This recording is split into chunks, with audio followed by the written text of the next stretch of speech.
4, 3, 2, 1. And ladies and gentlemen of the jury, the prosecution is not going to get that man today. No, because I'm going to get him.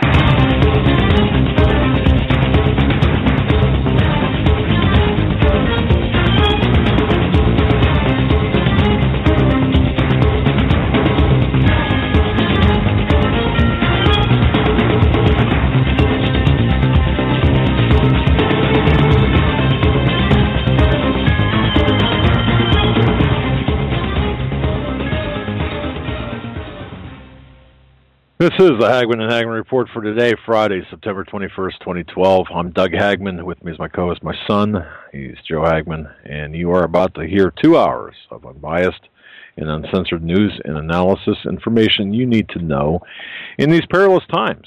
And we broadcast live each and every weeknight from 8 to 10 p.m. Eastern Time. You can find us on the internet at HomelandSecurityUS.com. That's HomelandSecurityUS.com. And if you're so inclined, you can watch us. We are simulcast in high-def video on Christians United Broadcasting Network as well. Thanks for joining us tonight, and thank you for your belief and trust in us. Now, as we walk through this minefield of current events together, folks, look, I want to thank you as well. We're a listener-supported broadcast, and we want to thank each and every one of you who has helped us stay on the air through your financial support, through your prayers, through telling other people about the show. Now, in addition to taking your calls tonight, here are some of the stories that we're going to be hitting on during this broadcast. The perestroika deception. Joe, do you have anything to go over? The perestroika deception, one thing. Also, the distrust of the media hits record high as a new Gallup polls indicate, and the numbers are very interesting. Okay. Now, look, we started the fire in the Middle East. I got to tell you this. The last 36 hours I've been working on something, and I'm going to break a little bit of it here tonight with respect to the Ambassador Stevens State Department and Libya story. Yeah, and the media is silent as the UN's small arms treaty was passed, apparently, in preliminary reports today. It was acknowledged anyway, yeah. Before its news, and also Freedom Outpost, are stating that the UN Small Arms Treaty passed in its second session the Small Arms Treaty agenda that it was planning to pass. And we have the draft outcome here and the implementation, the different how they're going to go about implementing it in different areas of the world, including America. And I want to touch on we're going to touch on the words of General Wesley Clark. Not someone I really think too highly of, but the fact is, in 2007, during an interview, he said some things that are coming to pass right now, as right before our eyes, and that's something that we have to pay attention to. Also, the 100 days until Taxamageddon, they say that Americans will see the largest tax increase in the history of America. And, I want to thank Romy and Steve Quayle and various people who are interceding on our behalf, because we are into some very serious investigations with respect to what happened in Libya. And this, we're going to get into it later in the show, but before we do, I just want to thank you, folks. And our call-in number, should you want to weigh in on anything topical, give us a call at 644. No, 661-244-9839. That's 661-244-9839. And when you call in, press 1 to speak to the host. Otherwise, it will just show up as you're calling to listen. So and we got a lot of callers do that. Yeah, we have a lot of people do that. Listen via phone, which I'm not sure I even understand that today. But anyway, I don't know how that works. But okay. That said, let's get into it. Yeah, I'm going to start with this distrust of the media. Let's do that first. You get the other one ready. There's something you should hear, but we're willing to bet you might not believe it. The results of a new Gallup poll revealed that Americans distrust with media is more severe than ever before.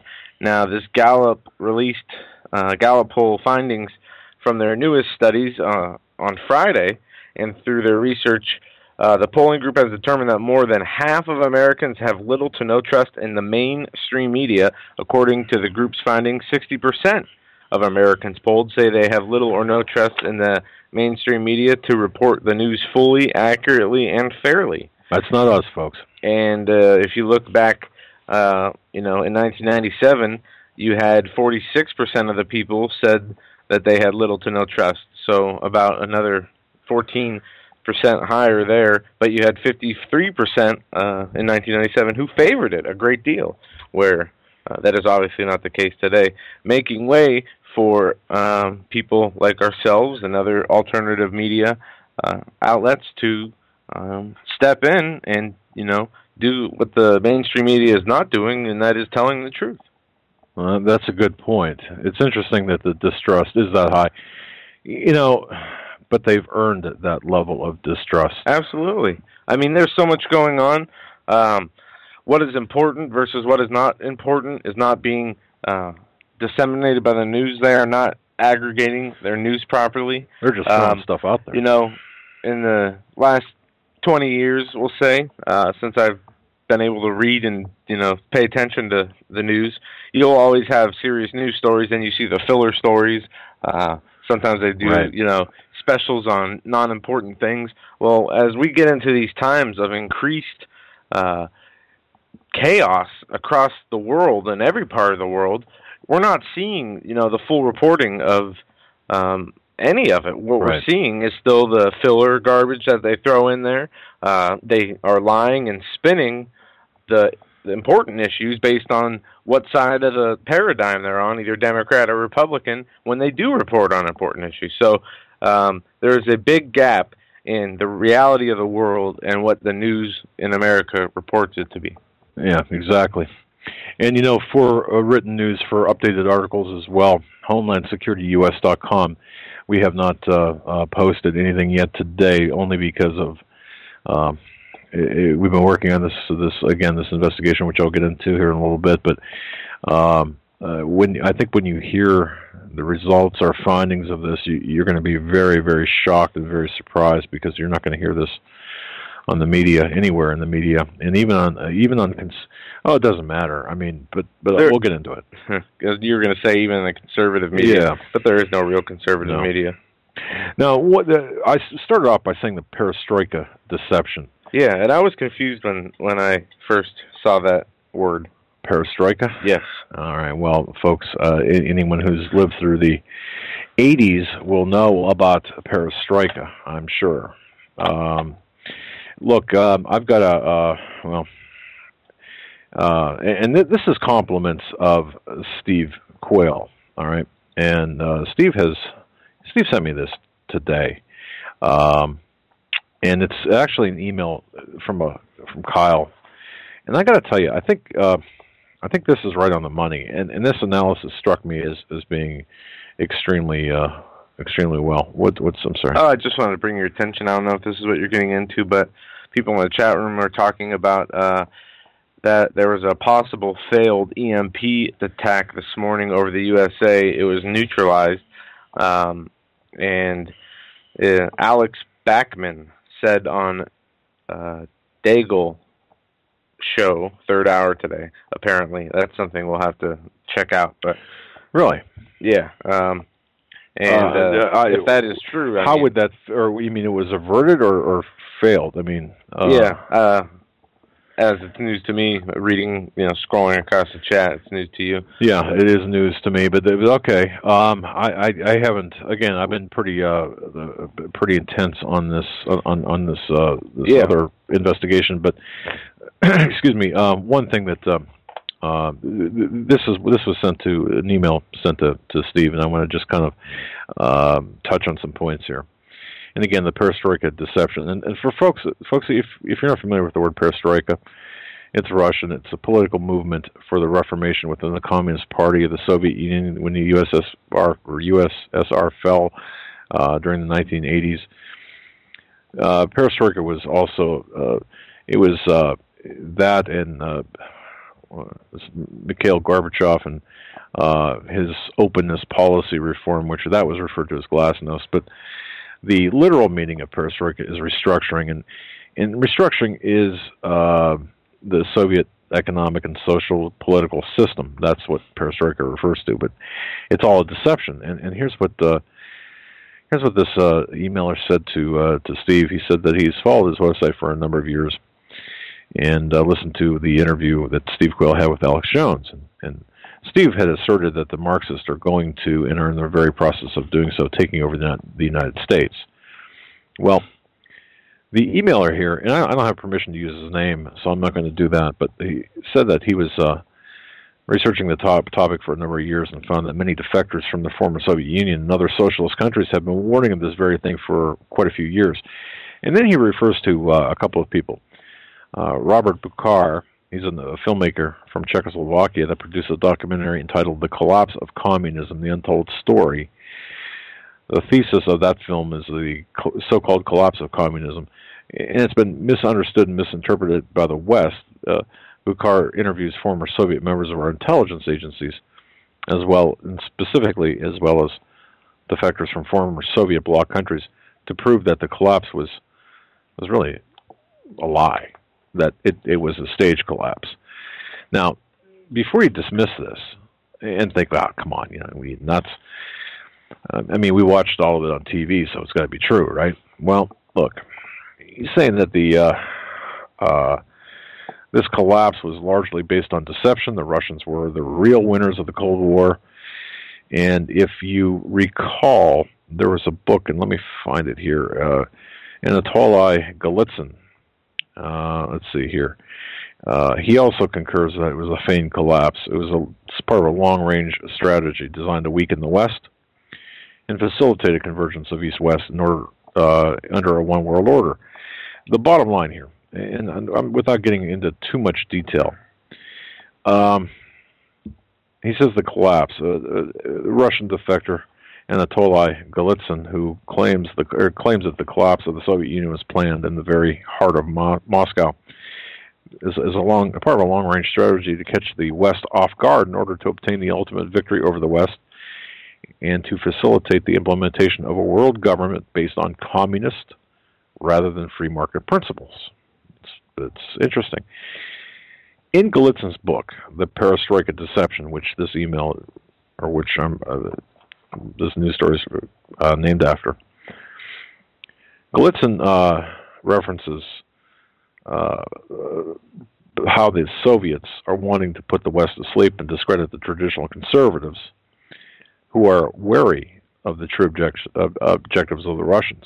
Now, this so-called collapse of communism is part of their long-range strategy, and he references the following. Golitsyn makes the following chilling comment.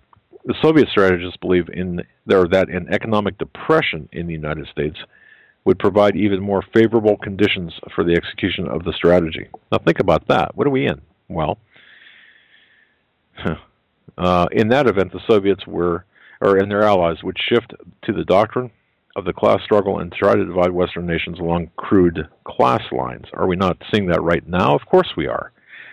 So right now, I would say that we're in a pretty dangerous time period. And, well, when Golitsyn makes the following frightening statement. A final period of restructuring in the United States and Western Europe would be accompanied not only by the physical extermination, in other words, killing, of active anti-communists, but also the extermination of the political, military, financial, and religious elites. Blood would be spilled, and political re-education camps would be introduced, and the communists would not hesitate to repeat the mass repressions of their revolution of 1917. Remember the Bolshevik Revolution, if you recall your history. Excuse me. And of the Soviet occupation of Eastern Europe in the Second World War, or even the Chinese Communist victory back in the 40s, late 40s, early 50s. But anyway, this time, they would resort to mass repressions in order to prevent any possibility of revolt by the defeated and to make their victory final. And that was quoted from the Perestroika Deception, page 34, written again by Mr. Golitsyn. I'm trying to pronounce this, Anatoly Golitsyn. Now, this is, I believe, perhaps one of the most important analyses that I've seen in a while, because I don't believe Russia is our friend at all. And I certainly believe that we have Russian forces, and Steve doesn't believe that either. But you know, there are people out there who are saying that Russia is trying to protect us from this New World Order, protect the world from this New World Order, and they point to various situations. But look, there's deception in the Russian perestroika. There's deception in the Russian events of today. That's one thing we have to pay very close attention to. Yeah, and I think that it's active today.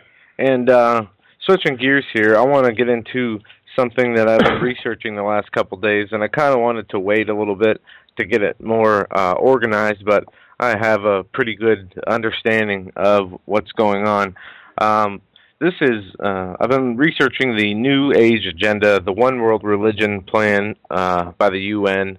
I don't know how many of you are familiar with Lucis Trust. It is an organization at 120 Wall Street, New York, formerly known as the Lucifer Publishing Company, started by Alice Bailey, and they are bringing about, or trying to bring about, the Antichrist, and they have a website which is dedicated to that, and it lays out the plans and the objectives and the implementations of bringing about the Christ, or the Imam Mahdi, the Maitreya, or the Christ consciousness, the world teacher, as they call him. They state that Jesus is alive in a 600-year-old man's Syrian body and has worked hard behind the scenes to help bring this world teacher along, but will not be part of the new world teacher as he steps on the scene. And tonight, I really want to get into what they're talking about in the new world religion, and also what we can expect, because as we are going through these issues of the economic turmoil, the political turmoil across the world, behind the scenes, while we're dealing with this, these people, the UN, the people who fund the UN, are having this NGO, non-government organization, connected with the UN, Lucis Trust, drafting the plans of how to bring about this new one world religion. And I have quotes here, startling quotes from people talking about how this will come about. And it talks about how they need to destroy Christians first. Christians are the biggest hindrance to their New Age agenda being implemented. And the quotes I have here are chilling, and the content on this website, the Lucis Trust website, is appalling. And it gets into, I mean, everybody's seen Oprah talk about the Christ consciousness. It's this New Age, Hollywood, music, just a Luciferian initiation. We talked the other day, I mentioned David Spangler, the head of the UN Planetary Initiative, and he mentioned at the UN meeting that no one will enter the New Age without taking Luciferian initiation. And he is not alone in this. There are many, many people inside the UN, inside of our government, working towards this goal. And this is something that needs to be brought to the light, and it has been brought to the light, but we haven't done it ourselves, and I wanted to give a breakdown of this, and we can do that in the second hour. But it is so important, because I just know that we are on the verge of a shift. I mean, time is so short. Things are going to change. And when they do change, this is what they are going to go to. The concept of this world religion, this unity. And they're going to bring it about by love and goodwill, as they call it. And if you don't accept it, you will be exterminated. And we'll get into who's behind that, what they're saying, and what they're planning. Interesting. That is kind of terrifying when you think about it, and it's certainly evil to the core, so you're going to have to put your spiritual protective vests on tonight. One thing, too, that we had mentioned different times during the week. By the way, before we go any further, I do want to mention next week, we have a schedule up there on the HomelandSecurityUS.com. Next week, Monday, Ann Barnhart is going to be our guest. Tuesday, Greg Evenson, and then Wednesday, Stan Deo. So Monday, Tuesday, and Wednesday, a class act lineup there. You talk about some great shows. Yeah, and I'm sure Steve will probably be weighing in at some point, maybe Thursday or Friday, or maybe we'll have a special program with him. As time draws nearer to the elections, and there's some other people that we're going to have on as well that are really on top of their game. But before we get into anything further, I want to mention this because this is kind of a recap of some things. If you wonder where we're at and why we're at where we're at, did you get that? Wonder why we're at where we're at? Okay.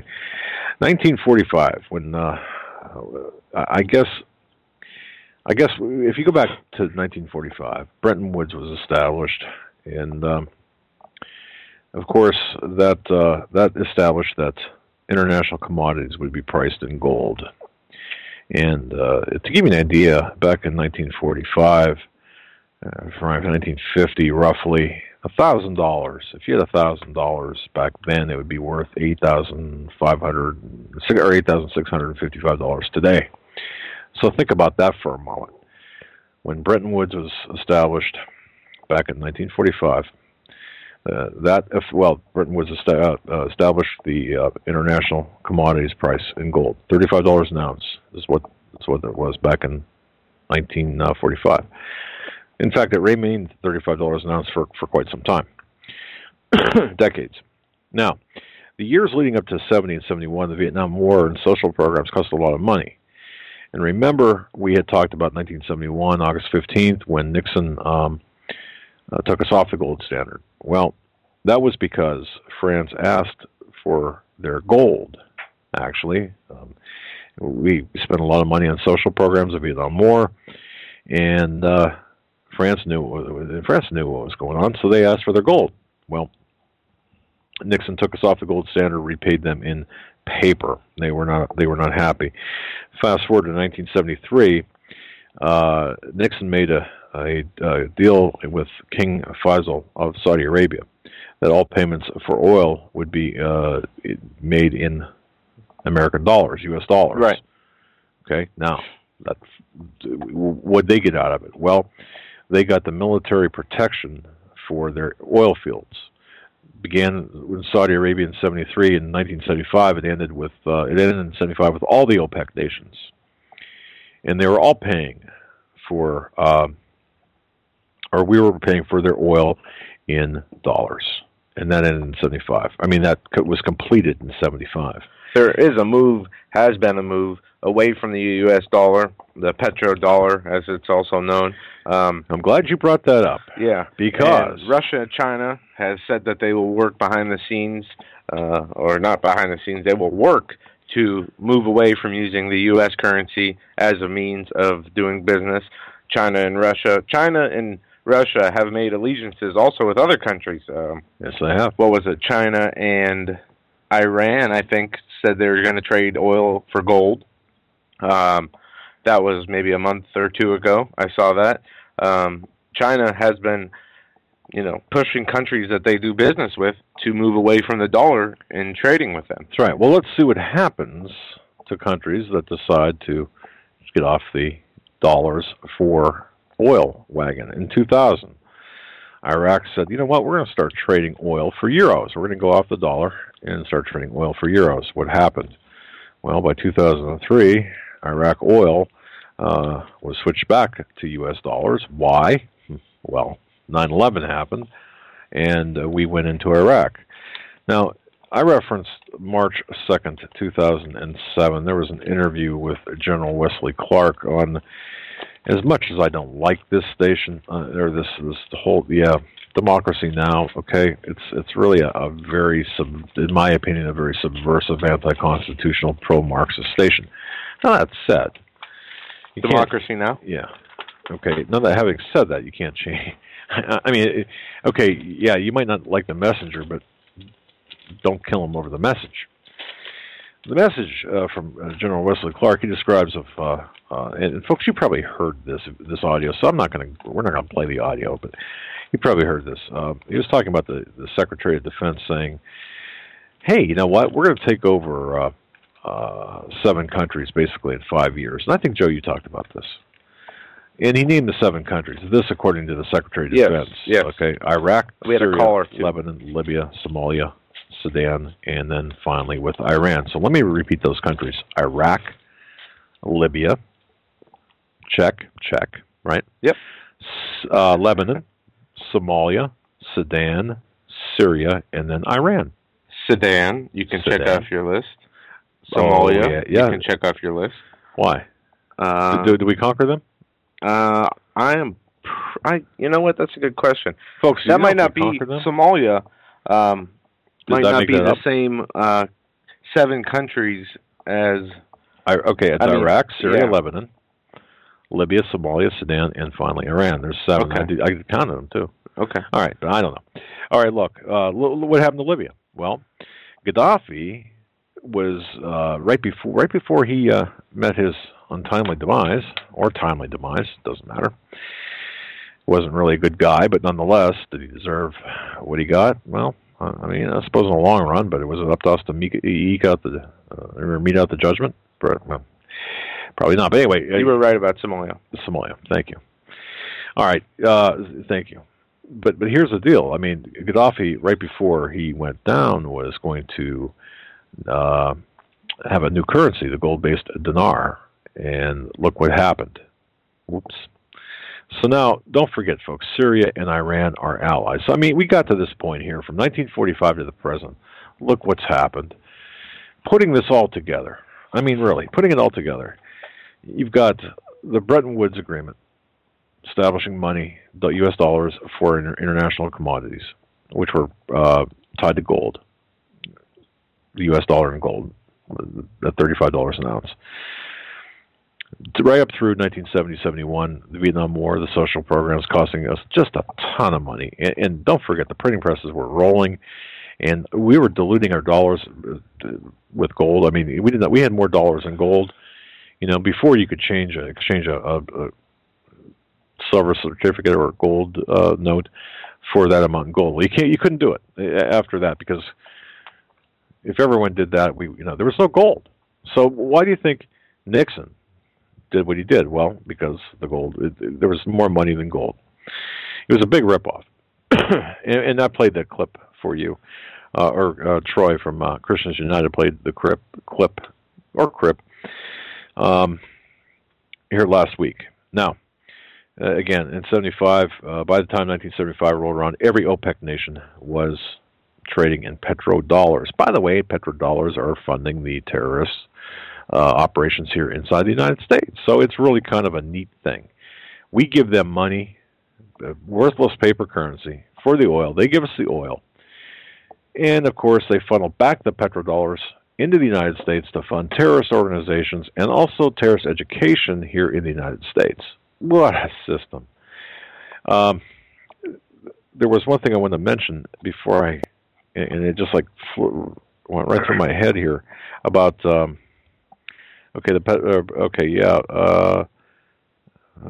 know what, I'm at a loss here. There you go. Good note taken. Thank you. I just seriously, it was something I wanted to mention, and I'm sorry about that. A headline today called "The Day of Love" led me to an article about the latest in the protests of the anti-Islam film, which they are blaming on the film the violence that has happened, the unrest that has happened in over 11 countries in the Middle East now.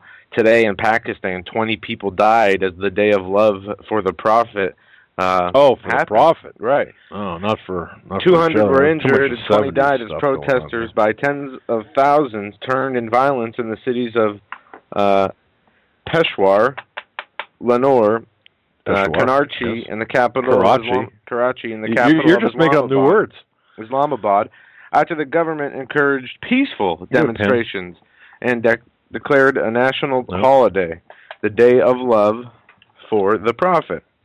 For the Prophet. Huh? Yeah, that's in Pakistan. Afghanistan. 900 people peacefully protested the film at the Capitol, Kabul, chanting "Death to America" and burning an effigy of President Obama and a U.S. flag.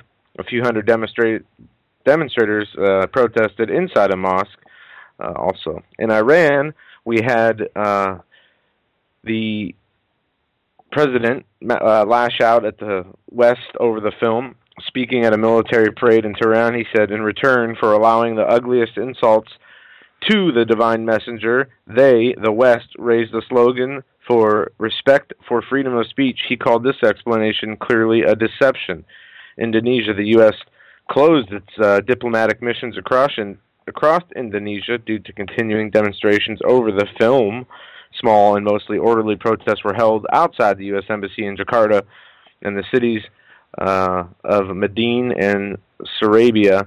In other smaller towns, nonviolence was reported. In Iraq, 3,000 people followed Shiite Muslim groups, protested the film, and demonstrators carried Iraqi flags of Iran's supreme leader, the Ayatollah al-Khamenei, chanting "Death to America" and "No to America."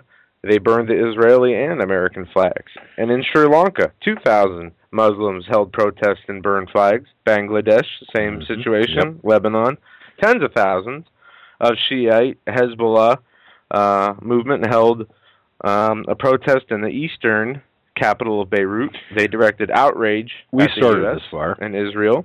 Right.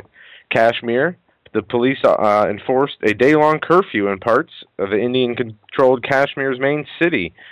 Protesters were out in force there. Germany, Norway, the Philippines also had protests outside of embassies and clashes. And this is continuing to spread. This is continuing to gain traction as it's being dubbed the Arab Fall. And as you said, is it the Billy Joel song? Yes, we didn't start the fire, but in this case we did start the fire. You know, and I want to say one thing too. You know, I was kind of looking at some of the comments in the interactive chat, which is accessible via Blog Talk Radio, but and also on Christians United Broadcasting Network, just a different chat room, different venue. But somebody had mentioned that we're taught to be afraid. You know what? The best antidote for fear is knowledge. It's not God. Knowledge. Well, the God, the love of God, right? But I mean, okay. But the best practical, or when I say practical, non-spiritual. Non-spiritual. Thank you. Tangible. I guess is what I'm saying. Is knowledge, because knowledge is a tangible thing. You know, but look, I'm not. It's not to the exclusion of. Well, it is. The practical application of knowledge is we're both, by the way, hacking our lungs out because of whatever we were exposed to. We probably got dosed or something. We've had a cold for the last couple of weeks. My wife has acute bronchitis also. Yep. So you'll have to excuse our wheezing or hacking and hawking even. I don't know. And please, prayers would be welcome for him. Healing. Yeah, that's all right. Look, but the thought before I go on, because I'm going to segue into that, but such a segue, right? What I was thinking of before is, when I was talking about petrodollars, why is gas so high today? Well, people don't understand the reason why gas is high. What did you tell me today? Yesterday, maybe, that the price of oil the price of a barrel of oil in 2007 was somewhere around $137 to $142 a barrel. Right. The price of oil yesterday was $92 a barrel, yet we're seeing the same price at the pump. Okay. And here's the reason why. There's only one real reason why. Greed? Well, you would think, right? Yeah. It's the devaluation of the dollar. The dollar is worthless. Yeah. And it's going to become worthless. It's worth less, soon to be worthless. But it's the price of, or it's the devaluation of the dollar. And my question is, when gas prices were nearly $4 and over $4, okay, everyone was just out of their minds. They were complaining. They were yelling. The media was yipping and yapping. And then where's that outrage today? Obama took office. Gas was what, $179? I think 185. I think here maybe. I don't know what the national average is, but it was more like 180ish. Yeah, and now it is about $385 nationally, $495 where we are, right. And $395 where we are. $395. And that's what you said. it is showing no signs of slowing down. And I found, I'll have to find the article, OPEC is talking about slowing down the supply by 176,000 barrels a day. Well, and I'm not sure that would really be a problem because we're not using as much now. Well, relative to the $1.85 or $1.90 a gallon gas, we're not using as much, but we're still using as much now as we were, let's say, within the last 12 months. We have not seen a drop or decline in usage, but that's so I'm not really concerned about the OPEC thing. Although if they would close the Straits of Hormuz, obviously we're going to see $10, $12, $15 a gallon. Now, again, that's not fear-mongering. That's just reality, and I want to let people know that. But here is one thing, before we get to your calls, here's one thing I do want to mention about when you were talking, Joe, about the embassies, about the Middle East being on fire. Let me explain something here, and this is what like I said, I've been working on this. I've only had about an hour and a half of sleep, which beauty sleep. I didn't get my beauty sleep, so I put the blue dot over my face, Cuban, Troy. Look, boy, how do I even explain this again? I mean, for the second night in a row, I'm really. I've got to watch how to explain this. I was looking into the video that ostensibly is behind all the unrest in the Middle East, and if you follow certain digital fingerprints, this will take you to a company. Well, first of all, it'll take you to a couple of things. It'll take you to a news outlet, then it'll take you to a company, and I don't have my notes here right in front of me. But the company is a subcontractor for the Department of State, Department of Homeland Security, the United States government, United States military. Well, remember, folks, when Sean Smith sent that rather odd message, posted that rather odd message to the gaming forum when he was in Libya, saying, "Hey, we got some police taking photographs of our consulate house there, where him and Ambassador Stevens were." Remember that? It was posted. Oh, and he said, "I'm not sure. I might die tonight." That was posted to a gaming forum. Now think about this.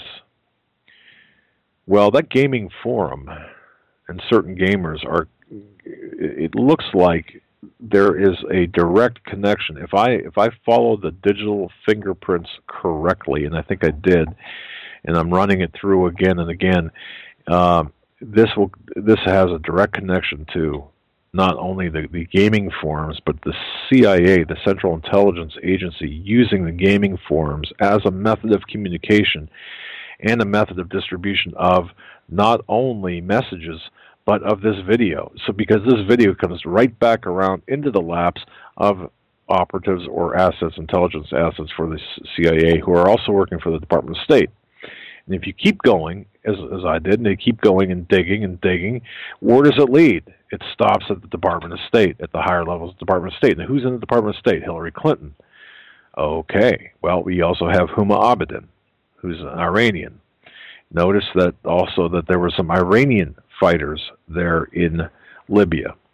Folks, there was a breach of security at the highest levels of the State Department, in my view, based on my investigation, and we're trying to prove this, and I want to get this out, so in the event I suffer some sort of heart attack tonight, and they find my lifeless body in the morning, or if I shoot myself twice tonight, you guys know that it's not me.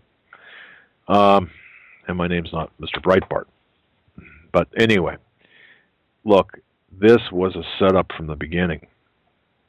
And Stevens was not just your ordinary everyday ambassador. He was, based on everything I've been able to find out, and I think Glenn Beck had talked about this. I think Debbie had sent me this video, talked about Stevens being with the CIA. Everything points to that. So the Sean Smith and the other two Americans that died, CIA.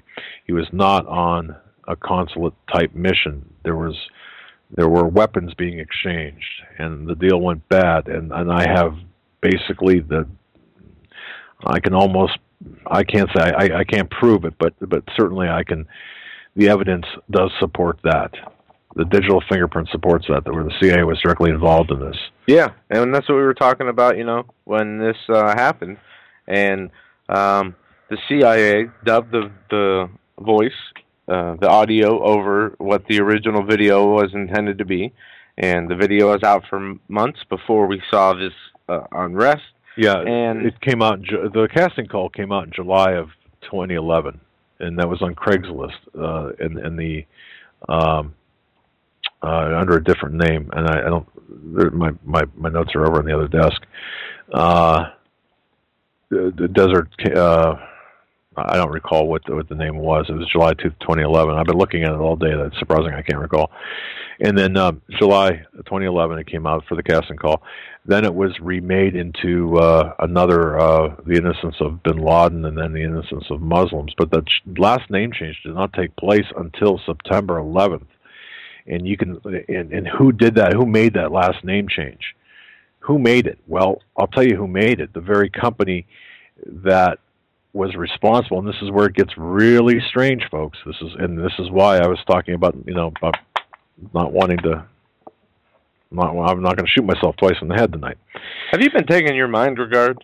Your nootropic? I forgot. Well, look, I've been up for 36 hours. All right. Okay, I'm just checking. Look, now you got me all off. Just knock me right I'm sorry. No, and that stuff does help too. By the way, the passport break-in. You remember that? The very company that did the passport, that had the employees that were alleged to have broken into the passport office, are the very people, the very company, the very subcontractor that are providing the work to the Defense Department, the Department of State, Department of Homeland Security, which has the connection to the digital account or the internet account where this video was hosted. Now that's why it's so important, because the passport break-in, the office break-in in 2008, the three break-ins in 2008 involved Barack Hussein Obama, Hillary Clinton, and John McCain. Everyone, and this is why the puzzle was so messed up. Everyone's looking at, well, gee, what did this person? Why did they break into why did they make a virtual break-in of the passport office in 2009? What did they see on Obama's passport? It wasn't a theft. It was not a theft. At least that was not the original motive or the primary motive. It was to cauterize. It was to change information on the passport records of Barack Hussein Obama. Because 2 weeks after that theft or that break-in, Obama came out and admitted that he had traveled to Pakistan in 1981. It was that break-in that caused him to admit his travels to Pakistan, and only that break-in. Had that break-in not occurred, he would not have admitted that necessarily at that time anyway. So I guess what I'm saying to you is this is all connected. This whole thing goes back, way back to 2008, and even before that. That's what my investigation is showing. So that company, in summary, you've got the company that changed the name to that video and put the video out there that was grabbed by the Department of State. That company left, if you will, digital footprints, digital fingerprints.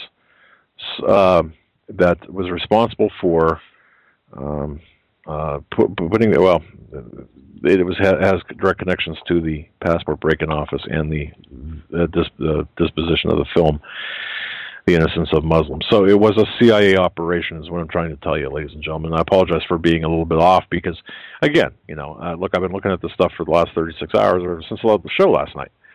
So I guess it wouldn't be 36, it'd be 24. Or 22, but look, this is really huge, and I just want you to stay tuned on this, along with the DHS information we talked about DHS Insider information we talked about last night. I think we got some pretty good information going here. Yeah, switching gears, we should take a phone call. Give us a call at 661-244-9839. That's 661-244-9839. I think Jason's on hold here and has been for a while. We're going to go to you first, Jason. Jason. Hey, guys, what's up? How's it going? No, not me, man. What's up? Go ahead. Well, I'm telling you, Doug, what you just said, 100%. I mean, when I saw on the news that this whole Mideast uprising was created by this 13-minute pathetic film, I mean, there's no way that this was started over that. I'm sorry, it's a lie. It's a lie. False flag. And you know, we have to come to the understanding that our nation. I love America. I love America. I love America, what it stood for, but we don't stand for that same thing anymore. Our CIA created that video to foment World War III. Yeah. I think you're right. But it's got a dual purpose here. Aside from doing that, it also has a purpose of chilling free speech here in America. Yeah, that's right. That, I think, is dual purpose. Yeah. Like Fast and Furious was the crack down on the Second Amendment. They're using this video as an excuse, or since the unrest started, whatever the entities were that started the unrest, whether they were, actual American agents working over there, no matter the purpose, it is being used now to talk about the difference between the freedom of speech and the ability or the non-freedom of offending Muslims. Right. Now, Jason, let me ask you a question, because you said this is being used to foment the groundwork for World War III. And folks, I'm going to put the question out there for all you listeners as well. Right now we've got as this film is being blamed on this unrest, there's calls for the responsible curtailing of criticism of religion, meaning criticism of Islam. Correct? Yep. I mean, okay.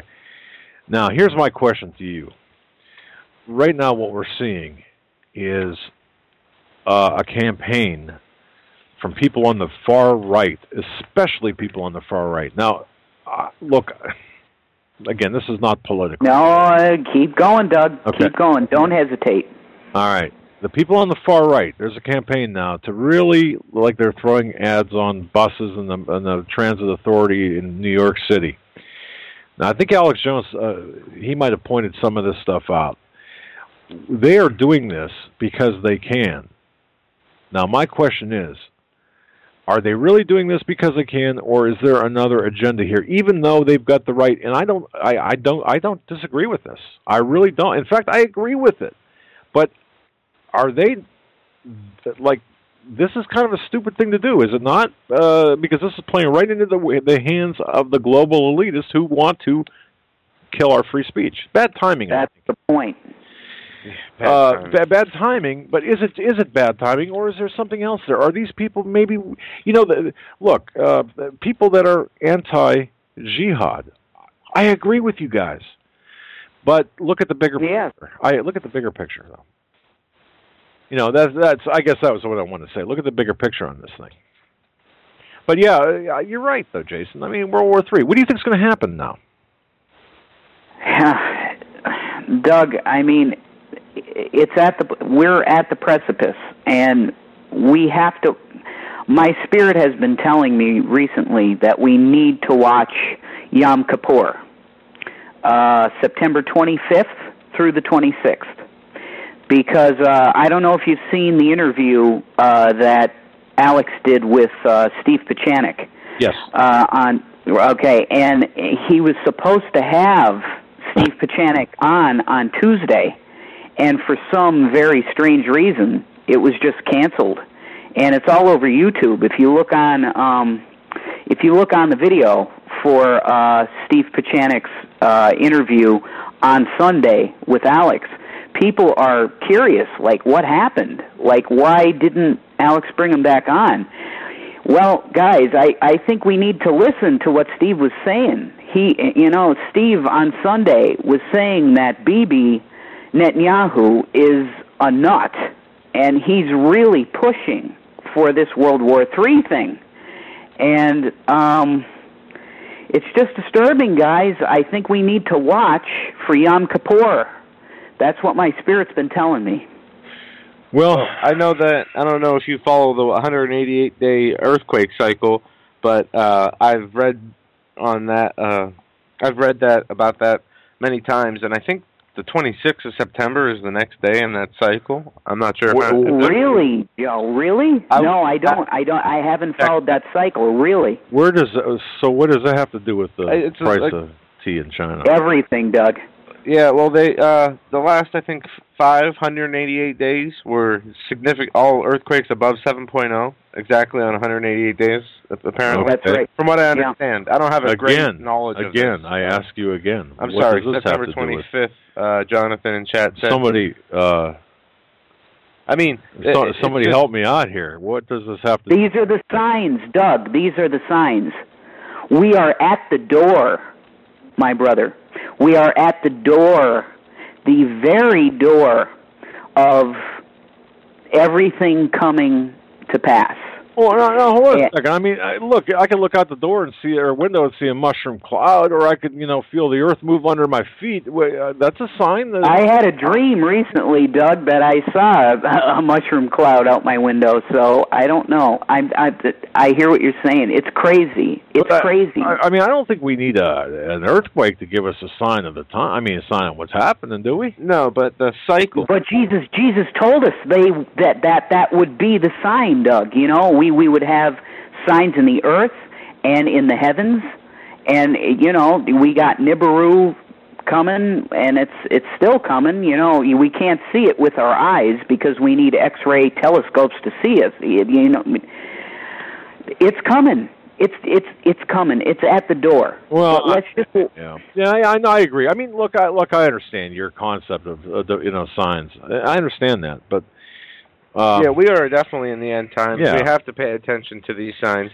But I just find it interesting how close the dates are to that 188-day cycle. I just wanted to point that out. And I will give my father a lesson in that cycle. Yeah, you do that. After the show. Yeah, we'll see how that goes. I have been called by the Lord to do my best to try and save unsaved people. And, Doug, you know the way I look. We've done Skype calls. You know the way I look. Yeah, I look different. Fred. What's that? You're a little scruffy. That's okay. Exactly. That's right. But that's my point. I was called to scruffy-looking people. And I'm uploading a video tonight to YouTube, and it's going to be on revelationnews.net. And if there's anybody out there that has somebody that's unsaved and they just might have a nose piercing and hair down to their, shoulders, they need to hear the word from somebody that looks like them.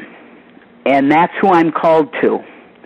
And we have to understand that religion has nothing to do... Religion is not salvation. Salvation comes from personal relationship with the Creator God. And we have to call upon the Creator God to get salvation. And the people that might look like me, you have to come to your knees and ask God if He's real. There's not one person that looks like you, do there? Is there? Just kidding, my friend. Just love to get there. Doug, I love you. I love you, Doug. Listen, I feel I have had a calling since I got saved, and I'm ministering to people that might not get saved. So, RevelationNews.net, I'm going to have a new video up on there by the end of tonight, and if there's anybody out there that's listening that has somebody that, you think they're not saved, send them there, because I'm telling you, they have to hear the message from somebody that looks like them. So you guys, God bless both of you. I'm hanging up because I took way too much time. I love you guys. God bless you. All right, man. You take care. Thanks, Jason. And revelationsnews.net. Good. Look, Jason's got some good stuff, and he's a little rough around the edges appearance-wise, but see, it doesn't matter. It really doesn't matter. No. It doesn't matter what you look like. It's which character and integrity and honor. That's what matters. No, of course. That's the thing. We're coming up against a break in a couple minutes here, but before that, RFID information from government technology. Should students be tracked with RFID tags?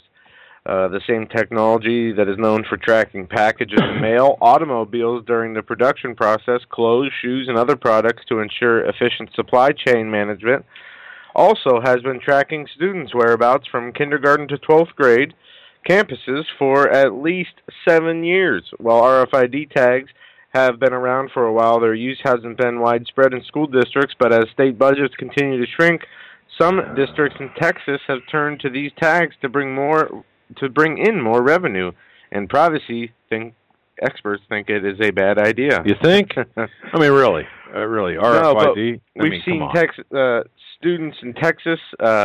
I forget, in San Antonio, I think it was, refused to wear them. San Antonio, Texas, has tried a number of initiatives. It gets 100,000 students in their seats. The initiatives includes making phone calls to families. I don't know what that is about. I think that's wait. The RFID chips, where are they going to go? They will be worn by the students, kind of like a badge. I'm sure there are a lot of wives that would like their husbands to have those around their necks, and then, in addition to the tracking capabilities, they could also zap them once or twice. Well, this RFID business is, I've just read an article from Business Insider talking about how the RFID business is going to be the next big financial boom through 2017. However true that is, even if there is a stock market in 2017, if there even is a world in 2017. But apparently this is, the spearhead of the technology that will be used to bring about a complete police state tracking you, and it is associated with the mark of the beast. But starting mid-October, 4,200 students in 2 schools in San Antonio will be required to wear these ID tags on a lanyard around their neck. That would be a lanyard. Public school education. But these IDs have something extra on them. A chip that stores a random number tied to the student's name. And at the 400,000 square foot 2-story high school, 80 readers installed above the ceiling tiles read these chips. The readers send out RFID waves, electronic waves, which an antenna on the RFID tag receives when it's near one of them. The antenna wakes the chip up, the ID card, establishing a wireless communication with the channel. The reader will read the number on the chip and pinpoint the student's name and location in the school. Now don't you think? Now, how long? Okay, boy, we could get into an entire discussion on this, but what's the bottom line on this? Do you think, Joe? The bottom line on this initiative, on this particular I think it's initiative. a beta test to see how people will, how parents and students alike will respond to a mandatory practice of carrying around a RFID microchip. I mean, they're not implanting it in their skin, so it's not so nefarious, but it still is. Yeah, and it's... Now, how old again are the students? We're talking kindergarten through 12th grade. All right. And, the question is RFID technology the mark of the beast? And isn't that... This is on the governmenttech.com website. Of course. And they're saying, no, of course not. Of course. And, really... It says the mark of the beast references a beast who marks its worshippers on their right hand or forehead, but that hasn't appeared yet. Yes, it has. They have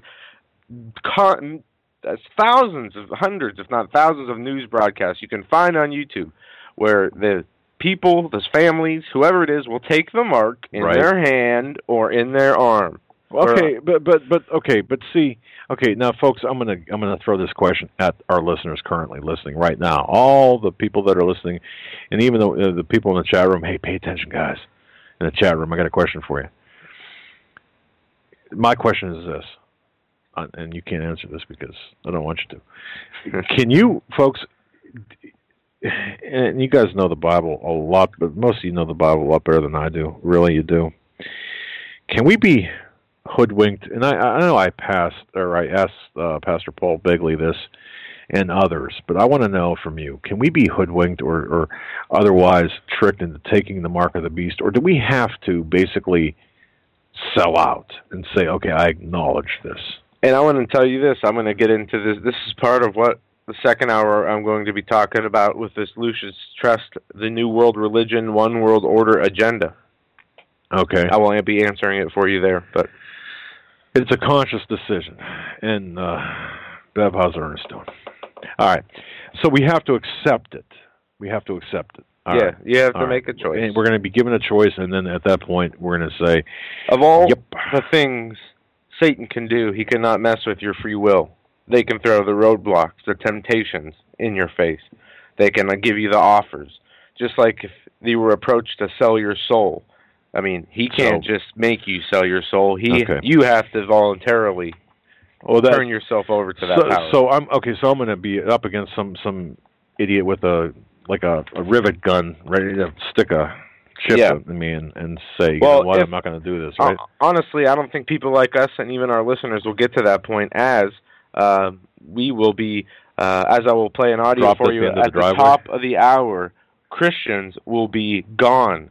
Christians are not part of the one world equation. They will be liquidated, as one quote I have from a Satanist says. Well, pack a lunch, bring a friend, and let's rock and roll. Folks, you're listening to the Hagmann and Hagmann Report for this, the 21st day of September 2012. I'm Doug Hagmann. With me is Joe Hagmann.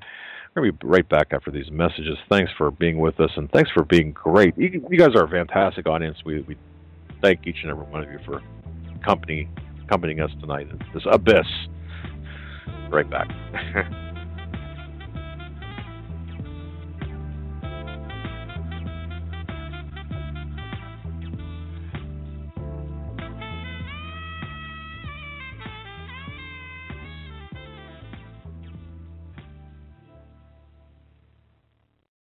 Hi folks, Doug Hagmann here. You might know me as the co-host from the Hagmann and Hagmann Report, or as a frequent guest on Coast to Coast AM with George Norrie. If you're like me, you're tired and confused over today's headlines. You just don't know where to turn for accurate, concise information about really what's going on, what's truly going on in today's society. If you don't know where to turn for accurate, well-researched, and properly vetted news, I've got a suggestion. In fact, it's a requirement. Bookmark Canada Free Press. That's CanadaFreePress.com on the Internet. It's just not for Canada. It's for news across the world. Judy McLeod, founding editor, has put together a vast array of talented writers like Kelly O'Connell, Daniel Greenfield, Dr. Eilida Johnson-Powell, a lot of guest columnists, very talented writers. Folks, that's Canada Free Press at CanadaFreePress.com. Now mobile friendly. Follow on Facebook, because without America, there is no free world. Survival of the fittest. In any and all situations, survival is your number one priority. That requires being tough and thinking smart. And the folks at Freeze Dry Guy are going to help you do just that. They have the long-range patrol ration entrees, what they call the Brick Pack. When you're in survival mode, it is absolutely the best item for your survival pack or bug-out bag. You can go farther, faster, and carry more food with the LRP cold weather ration entrees. Not only do these long-lasting, durable entrees help sustain you or your family through the harshest environment or situation, they are by far the most delicious of their kind. No contest. With a variety of tasty entrees, you can't beat the LRP Brick Packs. Let Freeze Dry Guy help you in your survival situations. Go to freezedryguy.com. That's freezedryguy.com. Or call 866-404-3663. That's 866-404-FOOD. Ladies and gentlemen, Doug Hagmann here for our new sponsors, mindregard.com, mindregard.com. I got to tell you, folks, they make a wonderful product that is it's a supplement. It's nootropic. It's a cognitive enhancement supplement. I take it once a day. I already, after taking it for a week, now this is my second week or second 2.5 weeks, I'm 2.5 weeks into it. And my wife has noticed a difference in me in terms of my ability to comprehend her instructions. No, I'm serious.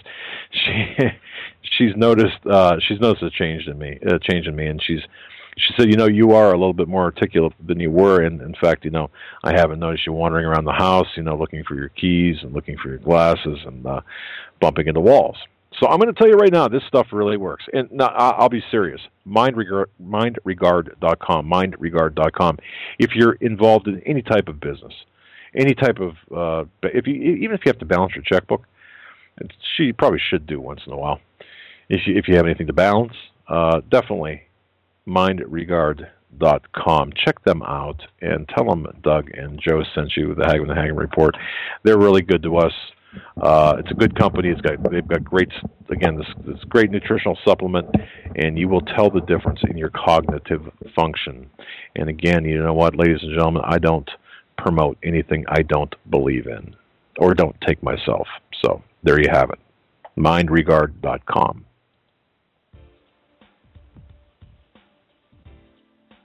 Hold on to your seats. The Hagmann and Hagmann flight is now taking off. Doug and Joe Hagmann have cleared the runway of TSA agents, jihadists, political crackpots, and global elitists. Now get ready for some real news. Here they are, Doug and Joe Hagmann.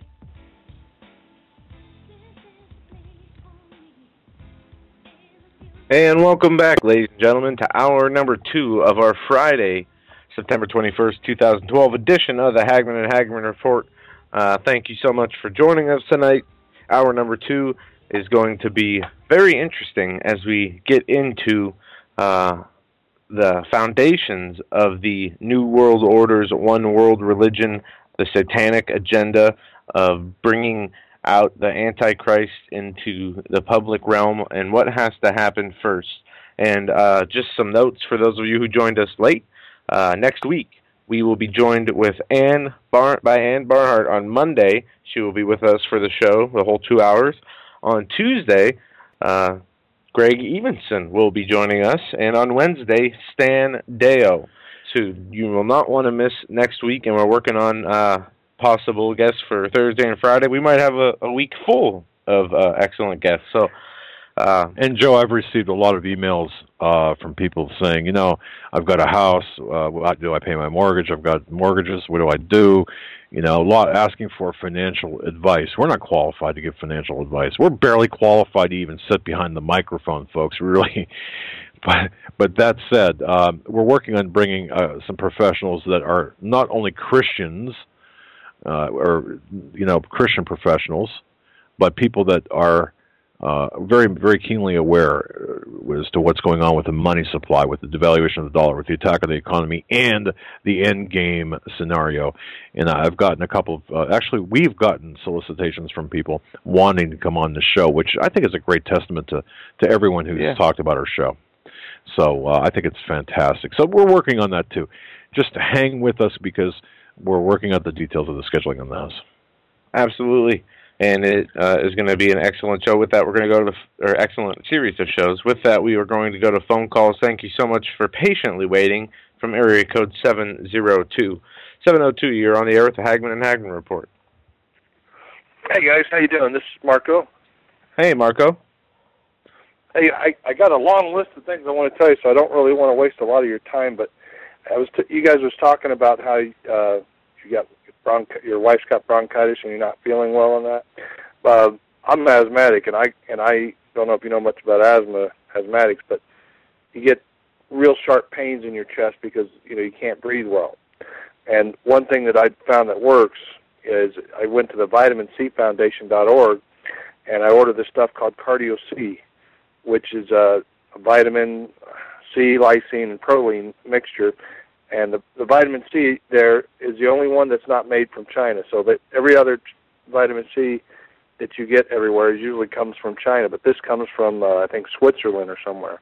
Really? But it's really good. Wait a second. I got to stop you on that. So every other vitamin C product, or every other vitamin product, or just vitamin C, are you referring to? Well, from what I've been told, most 90 to 98% of vitamin C, I mean absorbic acid, is imported, from China. They make it in China, but this is the only place that gets it somewhere else. Okay. And this stuff that I take, if I don't take it, once a day within a 24-hour period, my chest starts hurting, my wheezing starts coming back. But I take 2 scoops, which is about 5,000 milligrams of the vitamin C in a bottle of water, about 20 ounces, and I drink that. As long as I drink that, I have, there's days that I feel like, that I don't have no symptoms at all of asthma, or if I do, it's very, very limited. Wow. Meaning it's very copable.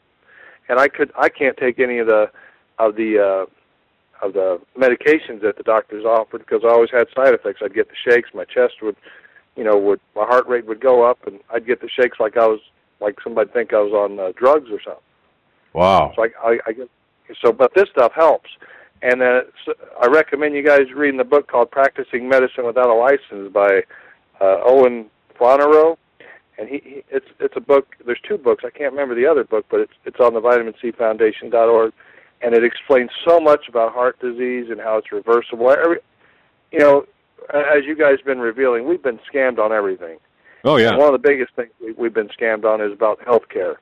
Yeah. Everything's preventable with nutrition. Yep. And here's one more thing before I go to the most important thing is, you guys remember the old Star Trek show with an episode, Trouble with Tribbles? Yes, I do. I mean, there's a point to this. The reason why I'm asking, how the Tribbles got sick and they died because the so-called wheat was bad. They ate and ate, but they gorged themselves, and they literally starved to death because it was depleted. Yeah, I remember that. The Trouble with Tribbles. Okay, well, yeah.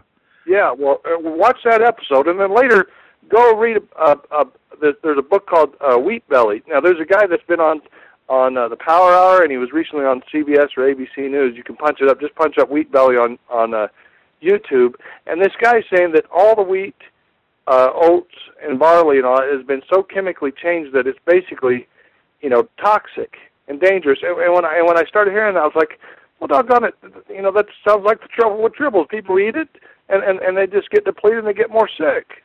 Wow. Because, I used to hear about that in the 80s, how wheat and all that's good, and I'd focus on that. And I was like, man, I feel like I'm getting worse because, and it says that if you eat a lot of grains, that people are actually getting fatter, not leaner.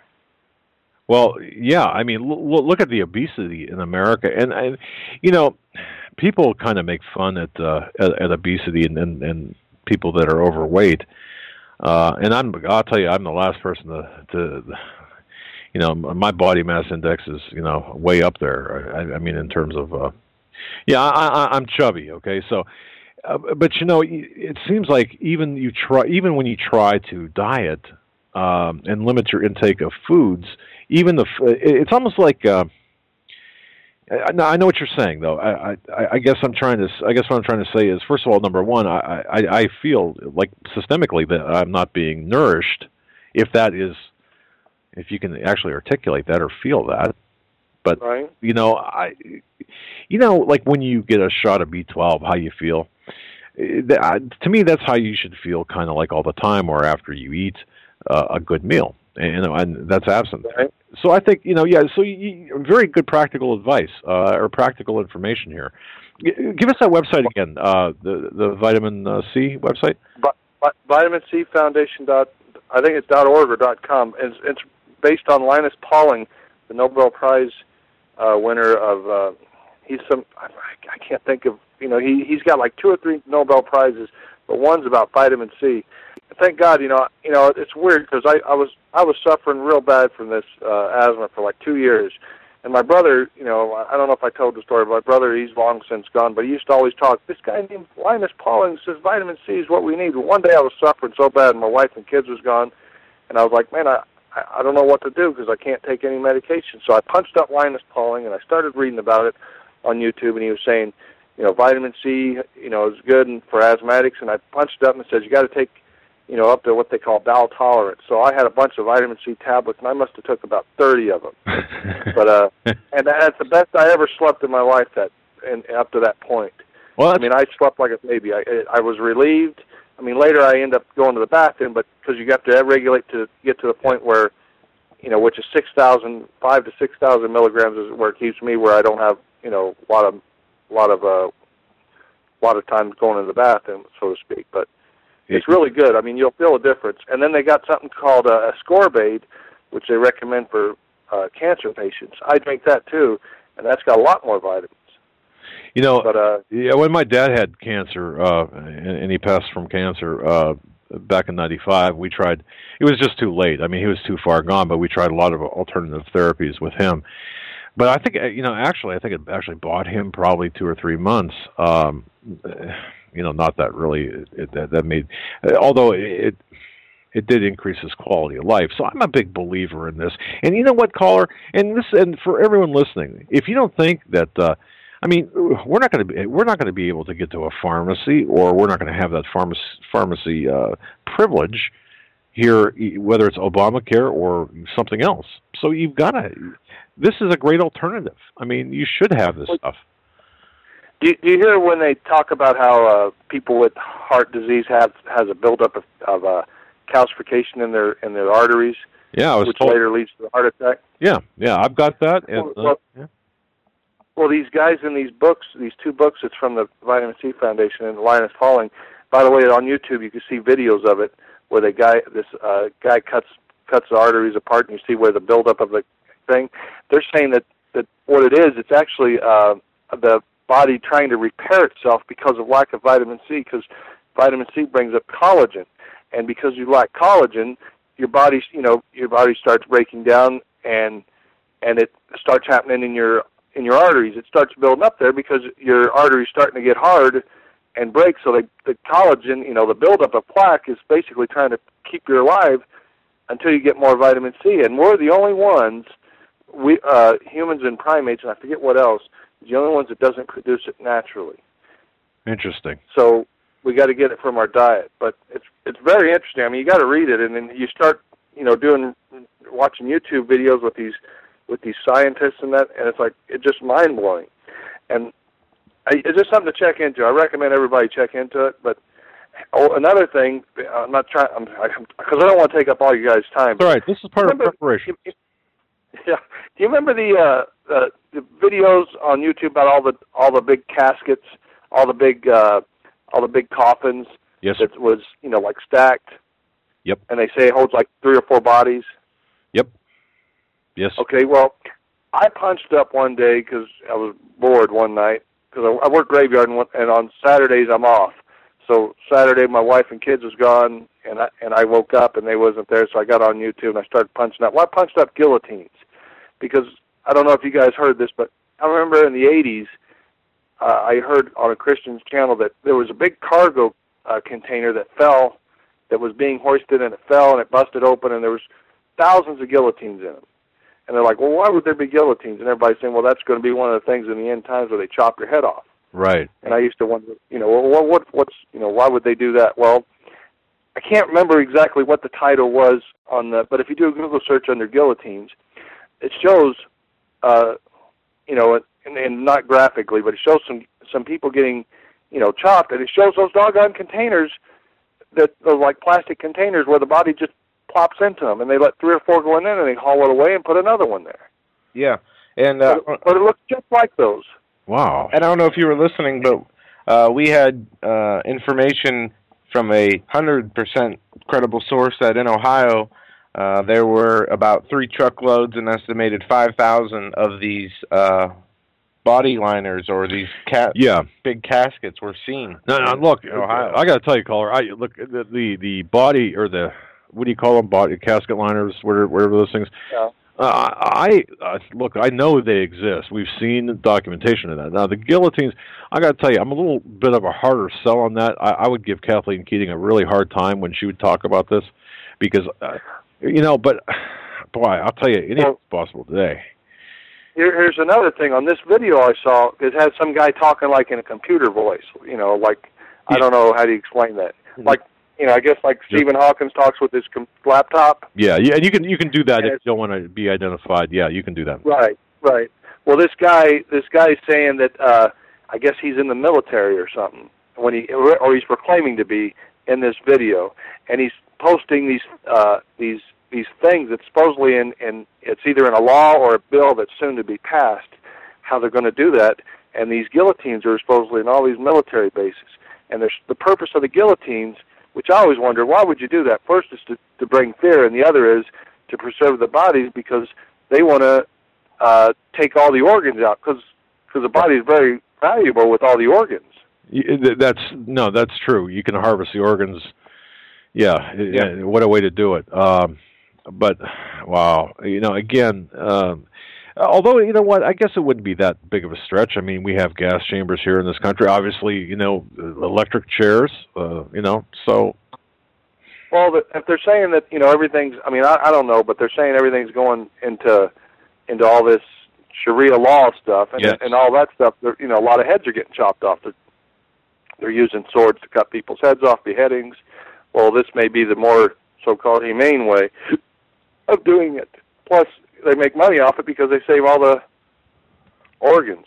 Yeah, But it's amazing, when you hear all this stuff. Well, caller, we're going to get into the fate of Christians here and the New World Order agenda and the UN and their globalist, satanic, international cabal, what their plans are for the Christians in bringing about this one world religion.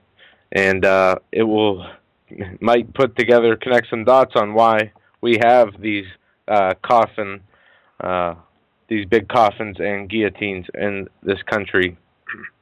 Yeah, but I want to thank you very much for your call, man. I'll tell you, that's interesting stuff. Before I forget, there's another guy who was on 60 Minutes, but it wasn't 60 Minutes in the United States. I guess it was in Europe. Some guy was dying of some kind of I forget what it was called, but he was dying, and the hospital would not let the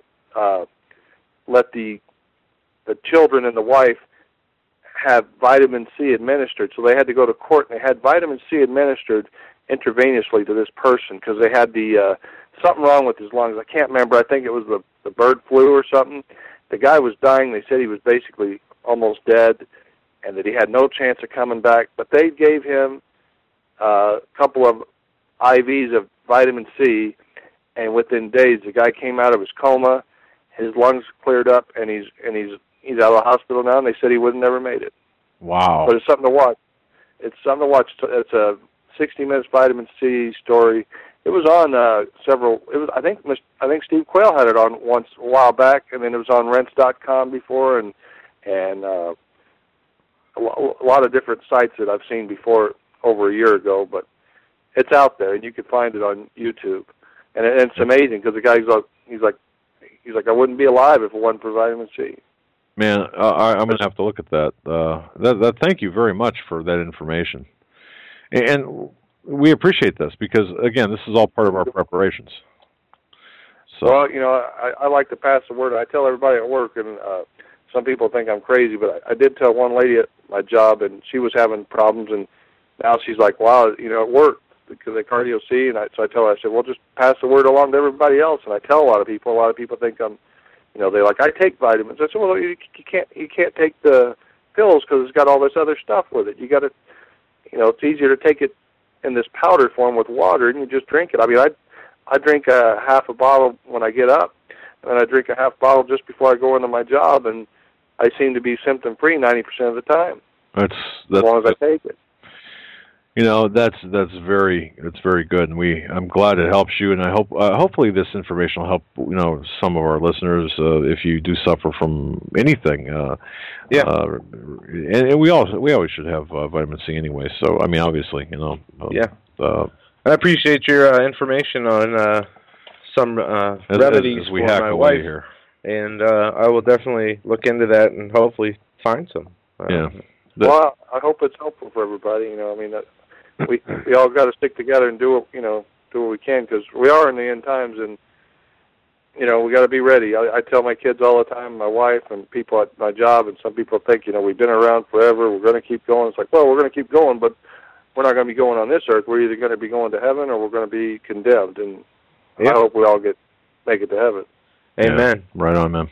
Well, thanks for the call. We're going to move on. We got a couple callers that have been on hold, and we appreciate. God bless you. God bless you, too. Thank you, my friend. Thanks. Thanks. All right, we are going to move on to another call. Area code 580. You are on the line with the Hagmann and Hagmann report. Hi, guys. Did you say 580? That's yes, you. This is you. Come on. That's me. Okay. Hi.